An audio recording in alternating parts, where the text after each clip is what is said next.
অন্তর্বর্তীকালীন সরকার যদি নিরপেক্ষ না থাকে তাহলে একটা নিরপেক্ষ সরকার। বিএনপি মহাসচিব মির্জা ফখরুল ইসলাম আলমগীরের বক্তব্যের জবাব দিয়ে তার ফেসবুক প্রোফাইলে একটি পোস্ট করেছেন অন্তর্বর্তী সরকারের তথ্য ও সম্প্রচার উপদেষ্টা মোহাম্মদ নাহিদ ইসলাম। বৃহস্পতিবার নিজের ভেরিফাইড ফেসবুক প্রোফাইলে এক পোস্টে এই জবাব দেন তিনি। পোস্টে তিনি লেখেন, বিএনপি মহাসচিবের নিরপেক্ষ সরকারের দাবি মূলত আরেকটা ১/১১ সরকার গঠনের ইঙ্গিত বহন করে। ১/১১ এর বন্দোবস্ত থেকে আওয়ামী লীগ ফ্যাসিজমের উত্থান ঘটেছিল।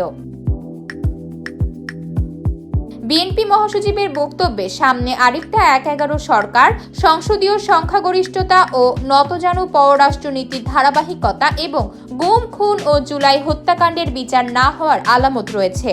ছাত্র এবং অভ্যুত্থানের নেতৃত্বকে মাইনাস করার পরিকল্পনা ৫ই আগস্ট থেকেই শুরু হয়েছে।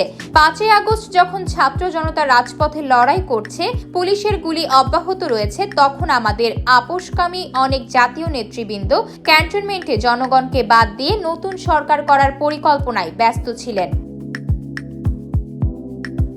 আমরা ৩ আগস্ট থেকে বলে আসছি, আমরা কোনো প্রকারের সেনা শাসন বা জরুরি অবস্থা মেনে নিব না। আমাদেরকে বারবার ক্যান্টনমেন্টে যেতে বলা হলেও আমরা যেতে অস্বীকার করি। শেষ পর্যন্ত বঙ্গভবনে আলোচনা ও বার্গেনিং এর মাধ্যমে ডক্টর ইউনূসকে প্রধান করে অন্তর্বর্তী সরকার গঠনের সিদ্ধান্ত হয়। আমরা চেয়েছিলাম ফ্যাসিবাদ বিরোধী রাজনৈতিক দলগুলো ও নাগরিক সমাজের সমন্বয়ে একটা জাতীয় সরকার। জাতীয় সরকার হলে ছাত্রদের হয়তো সরকারে আসার প্রয়োজন হতো না। জাতীয় সরকার অনেকদিন স্থায়ী হবে এই বিবেচনায় বিএনপি জাতীয় সরকারে রাজি হয়নি। কিন্তু অভ্যুত্থানের পরই দেশে জাতীয় সরকারের প্রয়োজনীয়তা সবচেয়ে বেশি ছিল।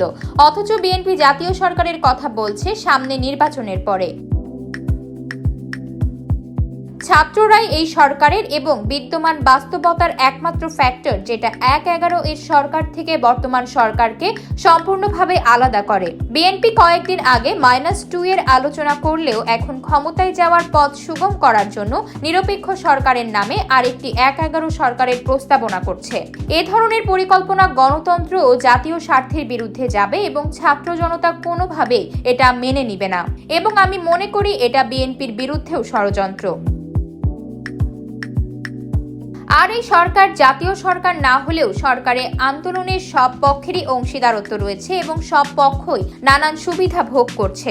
সরকার গঠনের আগে ৬ই আগস্ট অ্যাটর্নি জেনারেল এবং পুলিশের আগের আইজির নিয়োগ হয়েছিল, যারা মূলত বিএনপির লোক। এরকম ভাবে সরকারের উপর থেকে নিচ পর্যন্ত নানান স্তরে বিএনপিপন্থী লোকজন রয়েছে। নির্বাচনের নিরপেক্ষতার কথা বললে এই বাস্তবতাও মাথায় রাখতে হবে।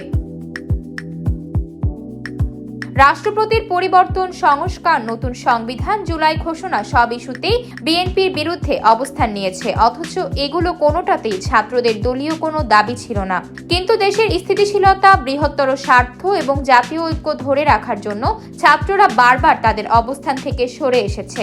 কিন্তু এর মানে এই না যে গণতন্ত্র বিরোধী ও অভ্যুত্থানের আকাঙ্ক্ষা বিরোধী কোনো পরিকল্পনা হলে সেখানে আমরা বিন্দু পরিমাণ ছাড় দিব।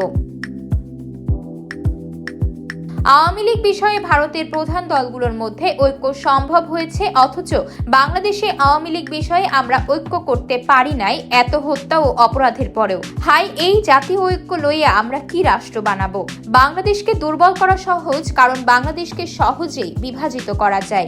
এদেশের বড় বড় লোকেরা অল্প মূল্যেই বিক্রি হওয়ার জন্য প্রস্তুত থাকে। আমি মনে করি না সমগ্র বিএনপি এই অবস্থান গ্রহণ করে, বরং বিএনপির কর্মী সমর্থকদের বড় অংশই অভ্যুত্থানের আকাঙ্ক্ষার বাস্তবায়ন চায়। বিএনপির দেশপ্রেমিক ও ত্যাগী নেতৃত্বকে আহ্বান করব, ছাত্র জনতার অভ্যুত্থানের বিরুদ্ধে না গিয়ে ছাত্র জনতার সাথে বৃহত্তর ঐক্য ও সংহতির পথ বেছে নিন।